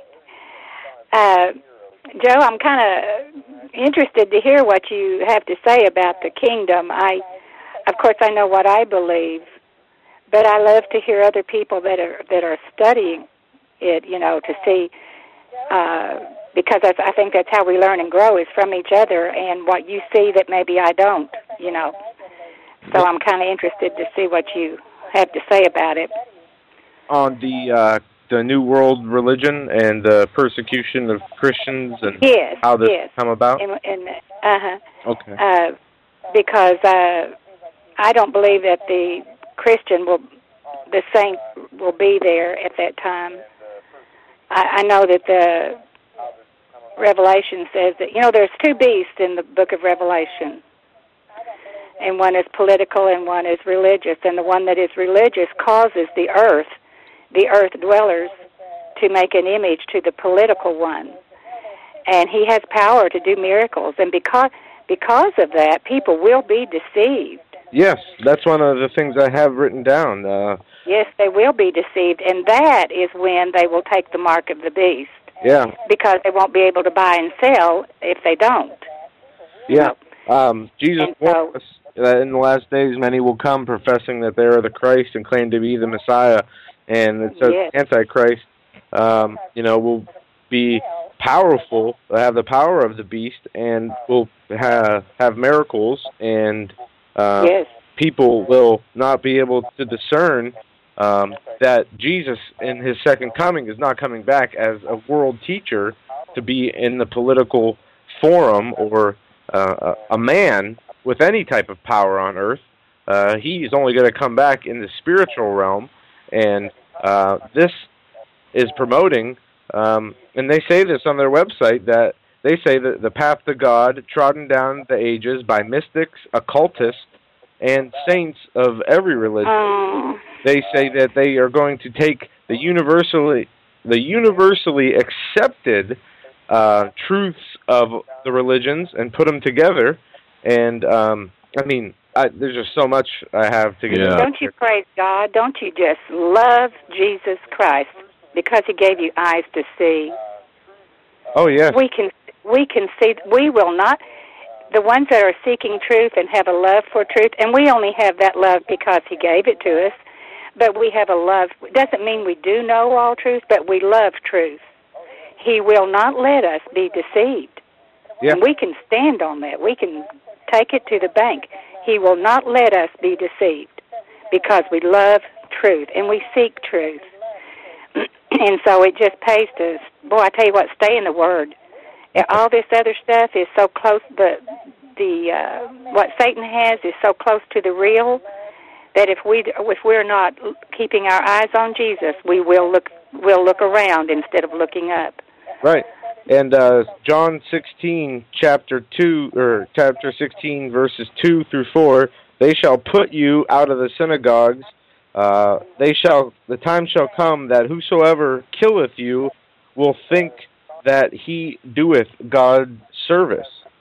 And well, I'm just going to put this out there, and this may be something you just want to think about, but up until the day of Pentecost, when the Spirit was poured out, and until the time when Paul revealed the mystery of the church, that was true. Those people, all of those things pertain to them. And when it says that Satan is given power over the saints in the book of Revelation, power, and he will overcome them. That's what the Scripture says. He will overcome them. It does not mean he can touch their spiritual life, but he will take their physical life. Yeah. And so that's why we're not to fear anything. If we're not ready to lay down our life, we're not really worthy to rule and reign with Jesus. But what we've been doing as the church that is been hid in Christ, we've been laying our life down every day. He says, take up your cross and follow me. And that is death to the old nature as the new nature takes dominance and we become more into the image of Christ. And I believe that's who he's coming back to gather up while he pours out his wrath. He will pour out his wrath, and we won't be here during that time. That's just the way I see it, but I do want to hear what you have to say about this. I know that right now, every kingdom in this world is ruled by Satan. Yeah. And that means the good old USA, every kingdom is ruled by Satan because this is his time. Yeah, Satan is the ruler of the world. Yes. He took Jesus up on the mountain and he offered him all of these kingdoms, and I believe they saw down through the ages of the kingdoms that are now. And he said, I will give you these. Yeah. But Jesus didn't want them. He knows the end. In fact, the book of Revelation says the kingdoms of this world have become the kingdom of our Lord. So he's going to take over. He's going to have the one true world government pretty soon. Yeah. And that's what... And I'm sorry to mean to interrupt, but I did anyway, as I always. Go ahead. One thing that I'm learning as I become more spiritual is the fact that we're just inundated with all this news, all of this information, all of this troubles.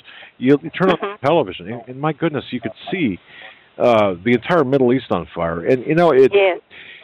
The thing that really practically, I always like to talk in practical terms because people, when you start talking in spiritual terms, people look at you and if you're not on the same page, you might lose them. Well, that's true. You have to be on the same level of spiritual understanding. Right. Yeah, go ahead. But one thing that I find is this: whenever I am just really wiped out from looking at all of this information, there's only one thing that really matters, and that's the Word of God, and that's God, and that's the fact that I think, man, look, if you're right with God, you've got your spirit, and that's where you need to be before anything else. You know what? All of this news that we're hearing, and then combined with what the Bible tells us is going to happen, that I don't believe the human psyche, is that the word, can take it. Yeah. I agree. I don't think that they can take the burden. People get depressed, oppressed, they commit suicide. It's only in the rest of Jesus Christ because we know the outcome. See, and he gives us peace in all of this. Yeah. But you know what? We're supposed to pray for his return. The disciples asked him, teach us how to pray, and part of that was thy kingdom come. And so the less, and we do this by walking. You don't do it in one day, but your walk with Christ, every day you love the world less. Yeah. And you love his kingdom more. And God's preparing a people in this age of grace to be able to rule and reign with him in the kingdom to come. And there is going to be a world to come, and it's going to be a beautiful, glorious world. And there won't be any unrighteousness and no evil and no starving children and no disease, no more tears. Can you just imagine? And we should yearn for that day. And he gives us that yearning, where we can say, oh, come, Jesus, and set your kingdom up. But we know there's going to be stuff to go through before we get there because there's been so much transgression and sin and iniquity. Absolutely. And so, go ahead. No, I was just going to say absolutely. And we really appreciate your call. I'm going to, we're going to let you go. And Thank you so much. We're going to get into this right now. Yep. Enjoy your program. Thank you. God bless you. Thank you for the call. You want to take one more before we do that, or what? I'm going to play this audio clip. Oh, yeah, let's do that. Here. Christians classified by terrorists. Oh, you got it. Yeah. By the Obama administration. Yeah, please pay really close attention to this because this is going to lay the foundation. Yep. I think you really should have set this up a little bit better. No, this will set up what information. All right, we're just let it fly. Go ahead. Most of the domestic groups that we have to pay attention to here are white supremacist groups. They're anti-government, in most cases anti-abortion. They are usually survivalist type in nature, identity-oriented. If you recall, Buford Furrow came to Los Angeles in, I believe it was 1999, when he went to 3 different Jewish institutions, museums, and they wound up shooting people at a Children's Community Center, and then shooting a Filipino postal worker later on. Matthew Hale, who's the Pontifex Maximus of the World Church of the Creator out of Illinois, and Ben Smith, who went on a shooting spree in 3 different cities where he killed a number of African Americans and Jews and Asians that day. Those groups are groups that claim to be extremely anti-government and Christian identity oriented.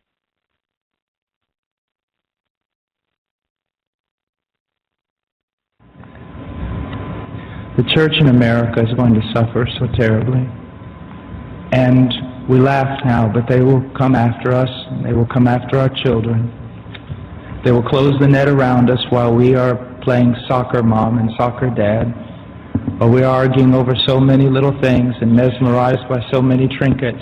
The net even now is closing around you and your children and your grandchildren, and it does not cause you to fear. You will be isolated from society, as has already happened.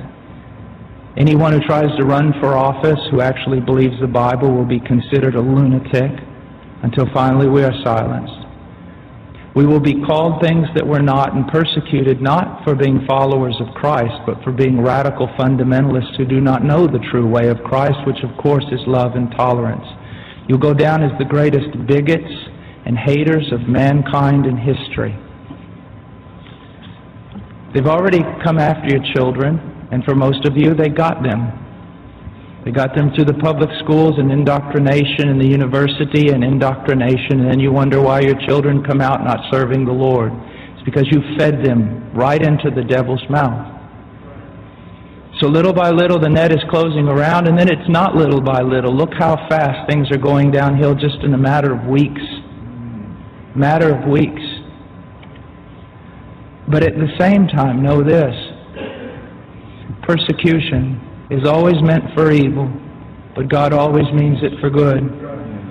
And is it not better to suffer in this life, to have an extra weight of glory in heaven? You must settle this in your mind. This is the one thing I want to say over and over.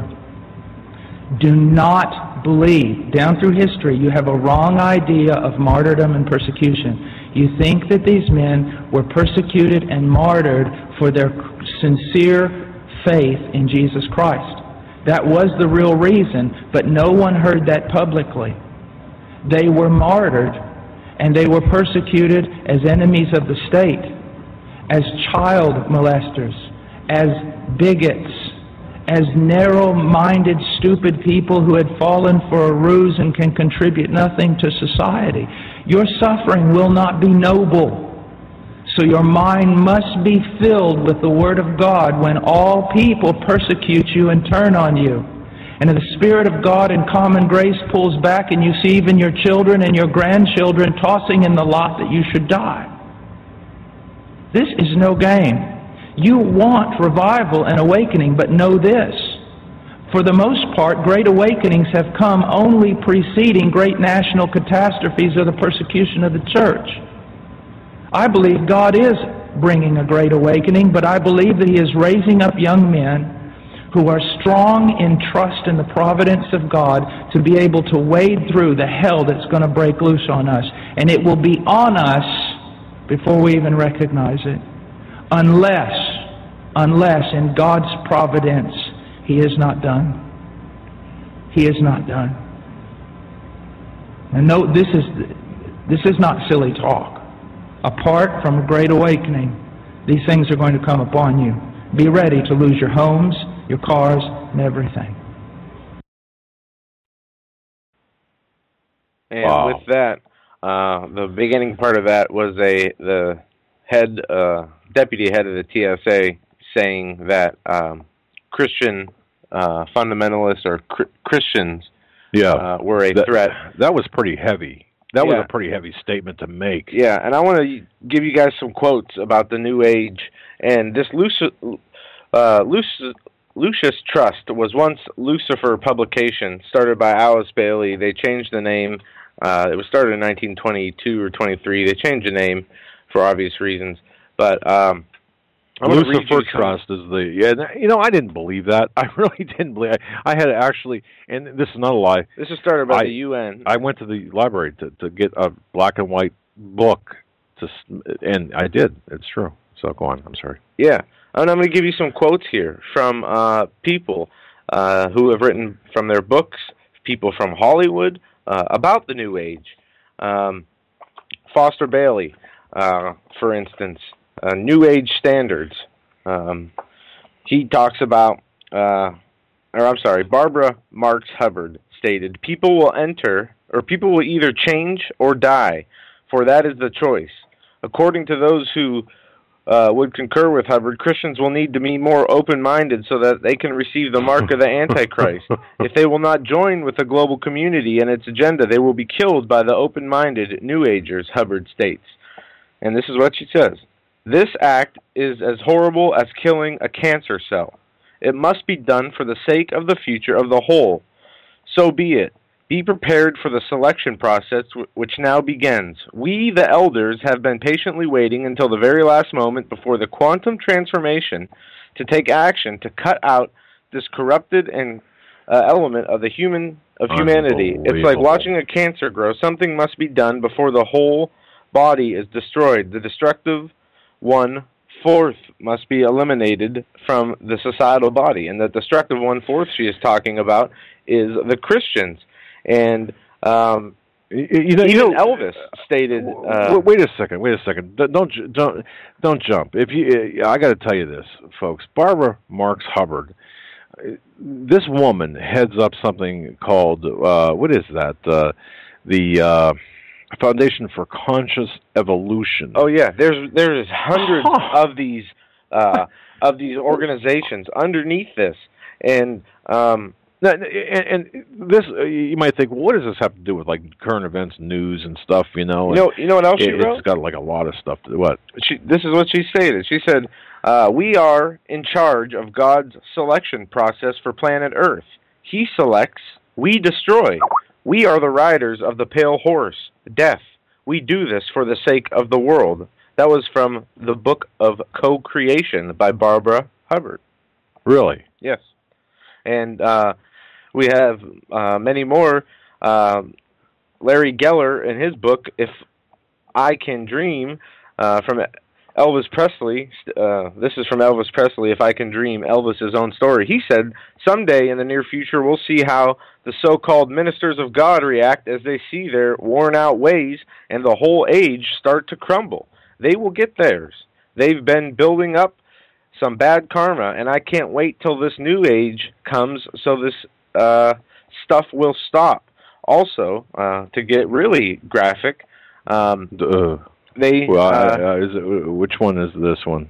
This this is Hollywood Hills astrologer Ed Steinbacher regarding the so-called harmonic convergence that had taken place, claimed that those who were not in tune with what was taking place could experience death. A New Ager, anonymously called Solar Quester, writes in his book, The World Restored, Not Destroyed, "These are wondrous times because the world has gone through a terrific experience. It spins slowly back to its rightful orbit in the position that it should be in the heavens, and as this happens, more and more comfort and well-being will come upon this world, and those who hinder will be removed, liquidated. They must be wiped off the face of the earth." New Age writer John Dumfrey writes, "The classroom must and will become an arena of conflict between the new and old. The rotting corpse of Christianity, together with its adjacent evils and misery, and the new faith of Hinduism, with the promise of the world in which the never-realized Christian ideal of love thy neighbor will finally be achieved."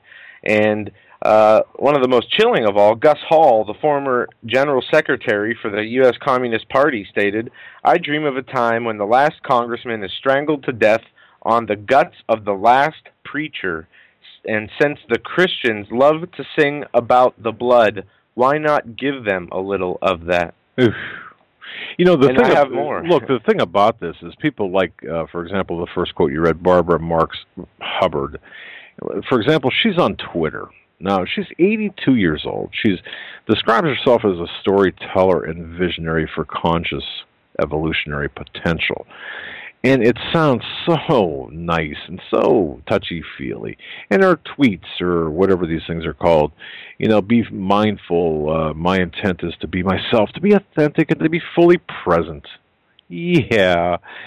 And then you read stuff like this, what's behind these nice little tweets and twerps and all this. But she's got like 10,000 people following her. Yeah, these are just a very few short list of quotes that I picked out, and I only read a few of them. But what we have here is, in the Lucis Trust website, they have a treasure trove of information. And what they are is a non-governmental organization of the UN, an NGO, right? And they are backed by the Rockefellers, the Rothschilds, and all kinds of Bill Gates, Warren Buffett, and they are located at 120 Wall Street, 24th floor. They've been there. They have an office in New York and London and in another city. And what they talk about, their objectives: man's relationship with God. We are all sons of the Father. They want the continuity of the religions to promote a one world religion. The source of all great world religions and philosophies is a spiritual hierarchy of the planet, whose members are called the custodians of the divine plan. Humanity awaits the reappearance of the world teacher, head of the spiritual hierarchy, known as the Christ in the West, the Lord Maitreya in the East, and recognized by many names: Messiah, Imam, Mahdi, and other. Let me just kind of interject here, because when Kathleen Keating, again, I reference her quite frequently. Seems of late. When we were doing radio together, she would tell me about this Benjamin Creme guy that with Maitreya, and she would tell me. She said, "Look, don't even say his name," and it's almost like beckoning, the person, the entity into your life. So, and she was quite very, very. She was pretty adamant about that. And anytime I'd even begin to approach that area, she'd say, "Hey, enough," because this guy, and she interviewed this Benjamin Creme guy that's a handler of this Lord Maitreya character. And wouldn't you know that they have this concept of the world religion, this is directly from their site, is the fusion of faiths in now a field of discussion. In the future world, all men of spiritual inclination and intention will keep the same holy days, pooling their spiritual resources in a united and simultaneous spiritual invocation. And they have an actual prayer, the spiritual invocation, which was read and introduced by Maurice Strong at the Rio Earth Summit in 1992. Now, Maurice Strong was an Obama czar. Interesting. Look, we got a full bank of callers again. Do you want to? We can take the calls, but there is so much more on this we need to cover, and I don't have it put together all properly to cover tonight. But this is something that we are going to. But no, this is just really our foot. I will keep my foot on the gas pedal. And just a couple quick notes before we take callers for people who want to do their own research on this. Go to Lucis Trust. You will find information. They have parts. The New World Religion is a part, and they have the new group of World Services, group forerunner of the coming Christ, the new world teacher, not Jesus Christ, the new world teacher, a.k.a. the Antichrist. That's amazing. But with that, let's go to calls. Okay. I guess that's me, huh?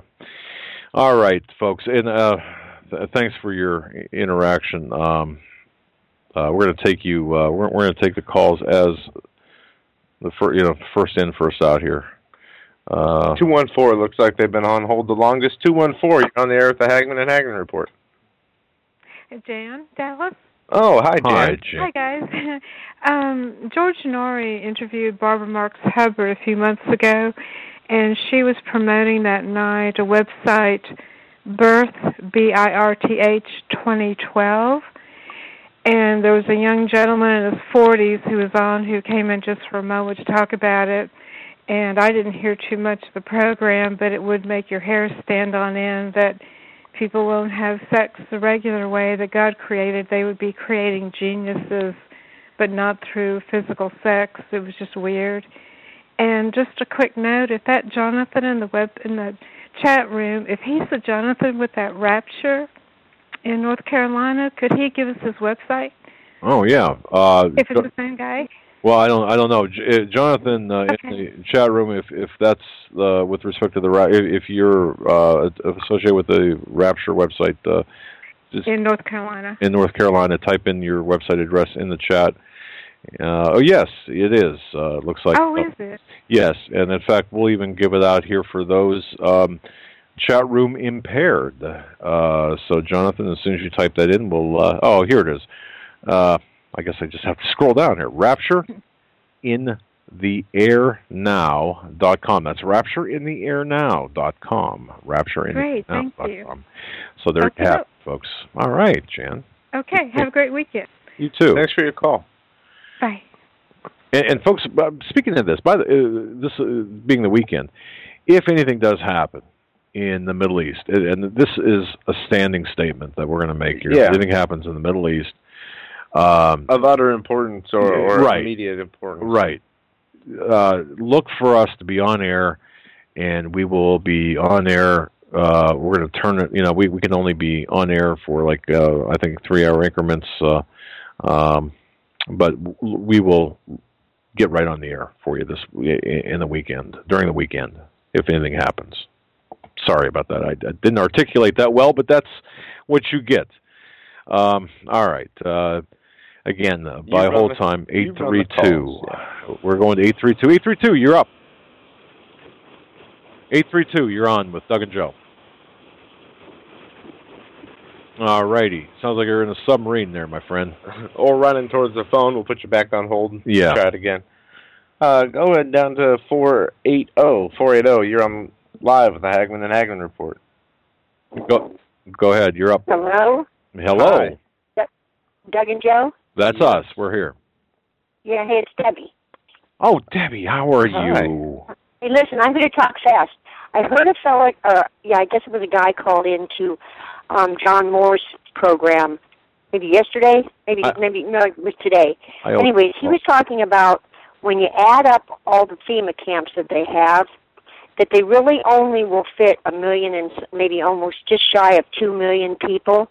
Right. And he had spoken, or maybe it was just him. He had spoken to an elder from a tribe, an Indian tribe, and that elder believed that those 2 million people would be made up of individuals who are between the age of 18 and 40, well-educated or intelligent with IQs above 120 and above, that they intend to do exactly what they're saying about creating a hybrid people, but that's what the FEMA camps were designed for. And I thought, that's another take on this whole thing, because it's true. How are you going to fit how many million Americans there are into how many FEMA camps?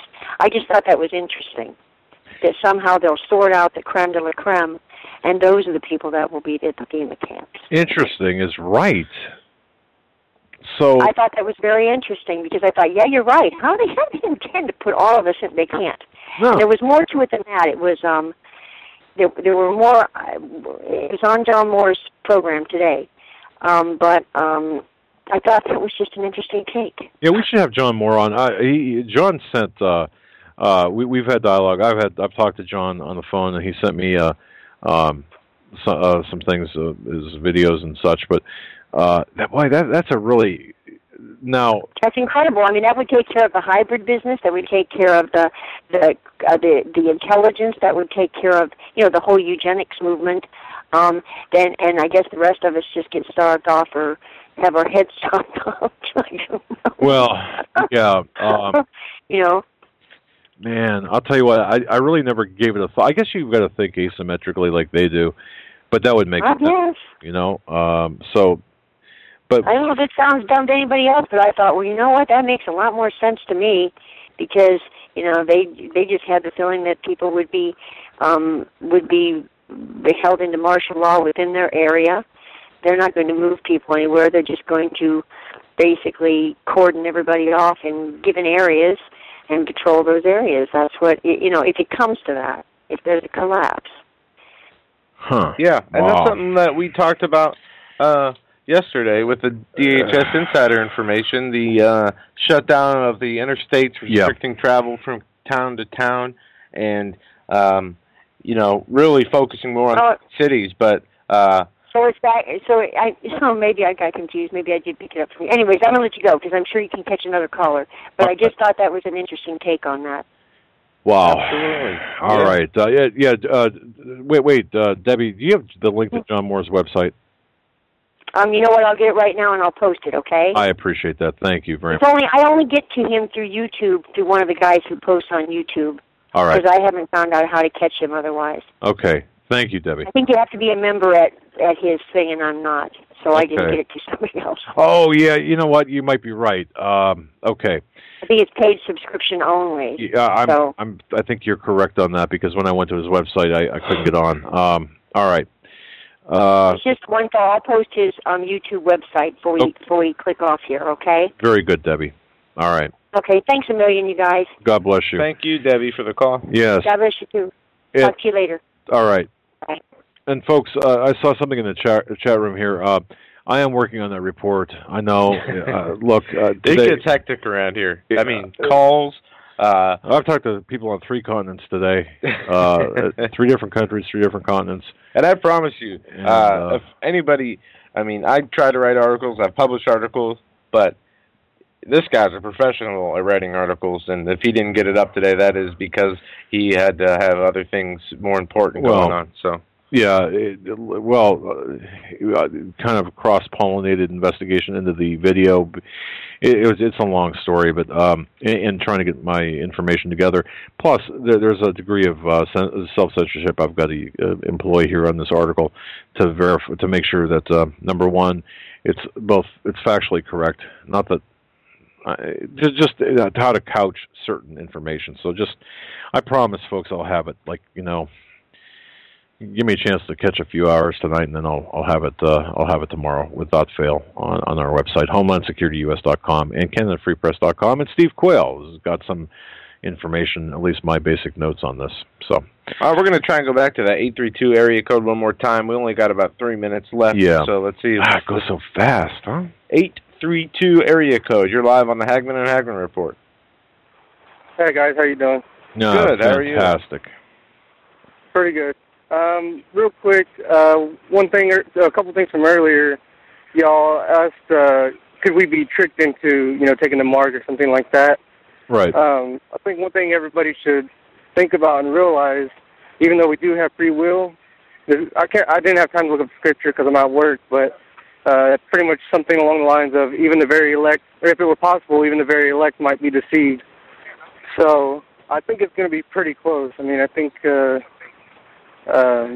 anything could happen. To say that even the very elect could be deceived, I think is kind of scary. Yeah, I forgot about that Bible verse. Even the very elect deceived. I did forget. Seriously, I forgot about that.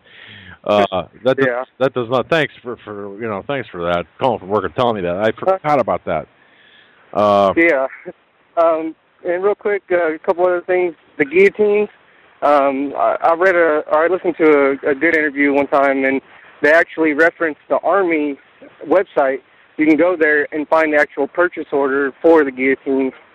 Yeah. If you look up online somewhere, you can find that, and it'll say guillotines purchased by the Army. So that's the other thing. And the last thing, quickly. No, yeah. Wait a second. There's a purchase order out there on the internet. There is. I want to see that. Yes, sir. I want to see that. You can probably type it up, purchase order for guillotines by the Army, and it'd probably pop right up. Okay. All right. And we got about a minute. The last thing, quickly. Go ahead. Real quickly, I was just going to tell you guys, I know you guys are kind of new to radio, but I just want to encourage you guys to always stay humble. There's certain big radio hosts that, if you watch their old videos compared to now, they've kind of changed, and you guys are great, and I'm sure you wouldn't change, but I encourage you guys to 90 seconds. You guys are doing awesome. Thank you. Oh so man, much we for the really compliment. appreciate that. And yeah, no problem. Just be safe working out there, and God bless you, man. Thank you. All right, buddy. You know what? We got about 90 seconds left. We got about a minute left of the show. We're not going to be able to take that last call from 954. I am sorry, but with the last minute, everybody get the last few minutes of the show calls. At the last minute, we were going to humbly 60 seconds to each and every one of you who listen out there, and who pray for us, who spread the word about our show and what we're doing. We cannot, describe how much we appreciate our family, and we are a family. Yes, we with are. The same goal of helping each other and the people who have turned away or have never been a part of the kingdom of the Lord. And we need to focus all our energy on making sure our spirituality, our spiritual relationship with Jesus Christ is intact. And don't miss next week. Ann Barnhart Monday, Greg Evenson Tuesday, Stan Dale Wednesday, maybe somebody Thursday and Friday. That's still working. And if anything happens this weekend, we'll come on the air. We'll let you know as quickly as possible. And 10 seconds. Keep spreading the word about the program because we can never grow enough. God love everyone, each and every one of you. Keep you safe.